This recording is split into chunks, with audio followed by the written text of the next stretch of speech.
warahmatullahi wabarakatuh. Kali ini kita akan belajari tafsir surat Al-Fatihah ayat 5-7, melanjutkan video saya yang kemarin tafsir surat Al-Fatihah ayat 1-4, di mana tafsir Al-Fatihah surat 1-4 kemarin telah banyak menjelaskan bahwa sebagai manusia, apalagi umat muslim, kita hendaknya mengenal Tuhan kita yang maha pengasih dan maha penyayang, yang merajai hari pembalasan, jadi yang menguasai seluruh alam. Jadi tidak ada sesuatu yang pantas disembah dan tidak ada sesuatu yang pantas dipuji melainkan Allah SWT.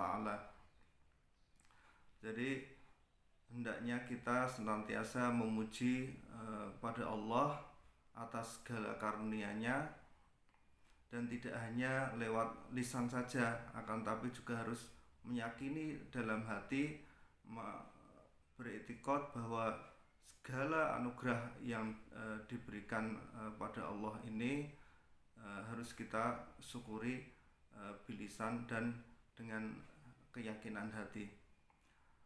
Sangat agung hakikat surat Al-Fatihah ini menurut Gus Bahauddin Nur Salim pada ayat ke-1 sampai ayat ke-4. Jika seorang hamba memaknai dan meresapi lafaz Alhamdulillah saja dengan pakem yang kuat, akan menumbuhkan ish atau rindu akan Tuhan yang merahmati hambanya dan ingin mencurahkan rasa kerinduan itu sehingga mencapai maqam khudur.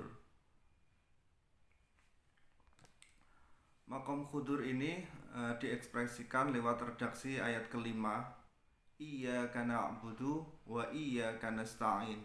Hanya Engkaulah yang kami sembah dan hanya kepada Engkaulah kami memohon pertolongan. Jadi dalam kitab tafsir Al-Quranul Azim karangan Ibnu Katsir, lafaz Iyyaka na'budu menunjukkan makna berlepas diri dari segala kemusyrikan. Jadi hanya menyembah pada Allah, tidak Tuhan selain Allah, tidak ada Tuhan selain Allah, tidak menyembah pada berhala, tidak menyembah pada para dewa dan lain sebagainya, Tuhan-Tuhan yang lain.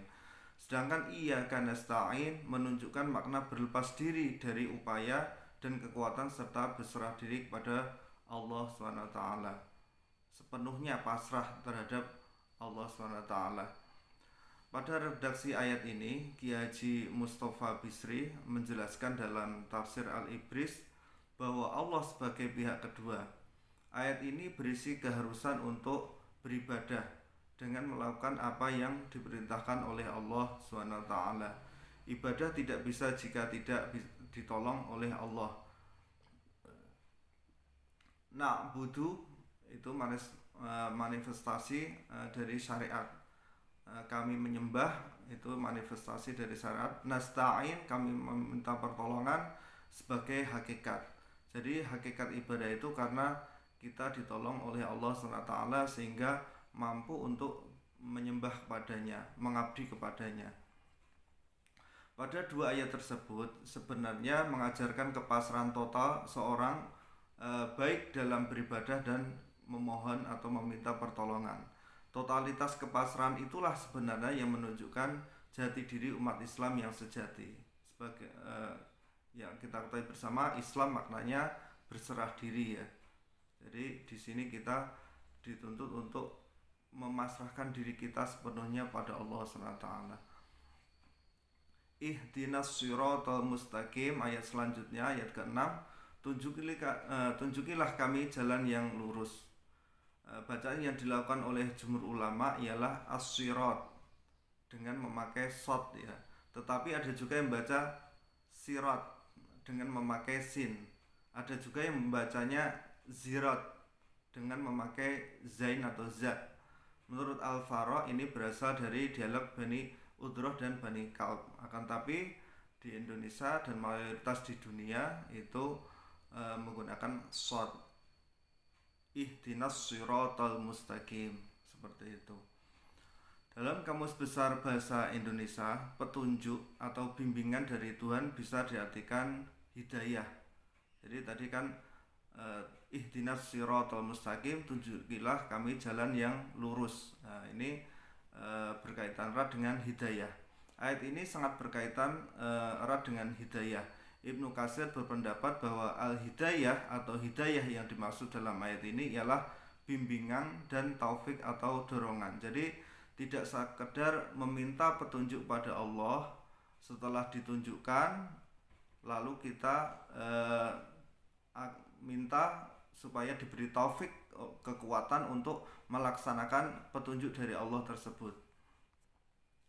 Menurut Dr. Quraish Shihab dalam Tafsir Al-Misbah, beliau membagi petunjuk menjadi 3. Yang pertama, petunjuk terbatas pada naluri, terbatas pada penciptaan, dorongan mencari hal-hal yang dibutuhkan. Naluri tidak mampu mencapai apapun yang berada di luar tubuh pemilik naluri itu. Jadi kemudian ketika naluri kebutuhan itu ingin mencapai sesuatu yang berada di luar diri manusia, Allah menganugerahkan petunjuk kedua berupa panca indera. Namun betapapun tajam dan pekanya kemampuan indera manusia, seringkali hasilnya tidak menggambarkan hakikatnya.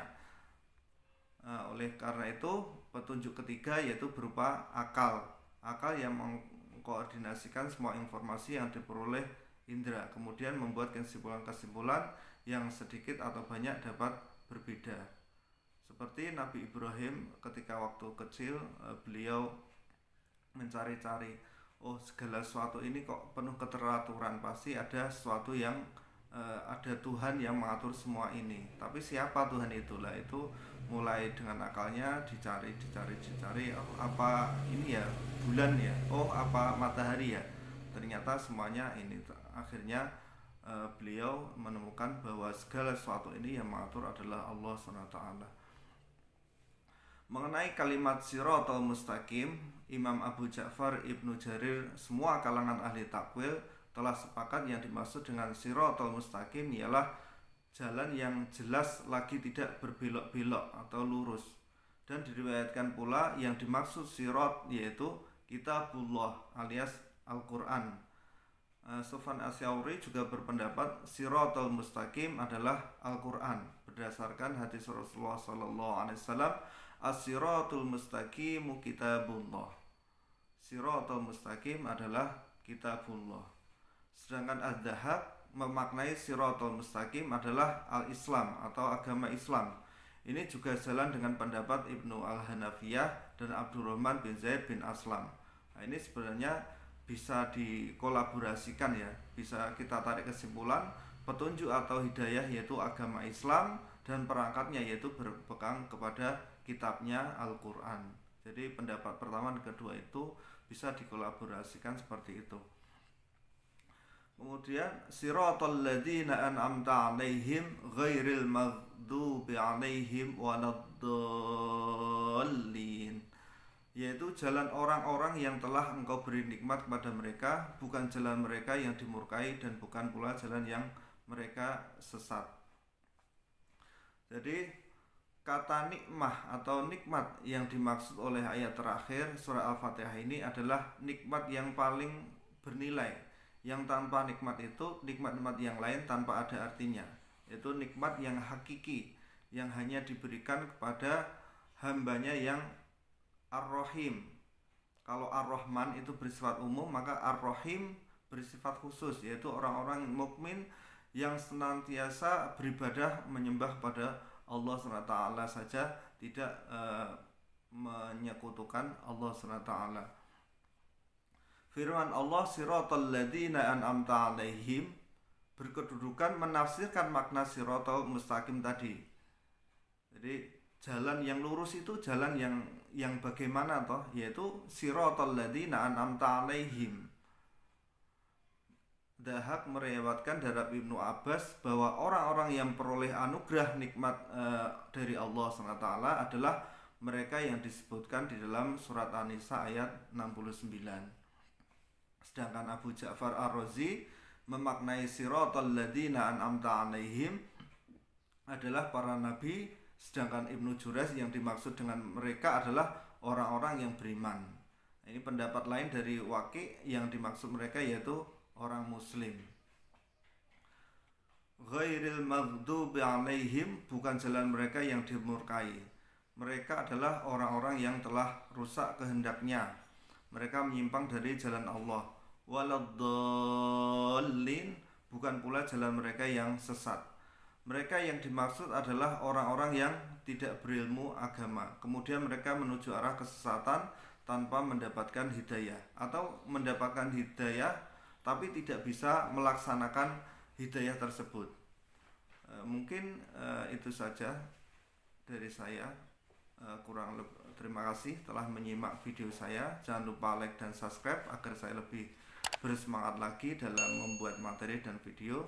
Kurang lebihnya mohon maaf. Wassalamualaikum warahmatullahi wabarakatuh.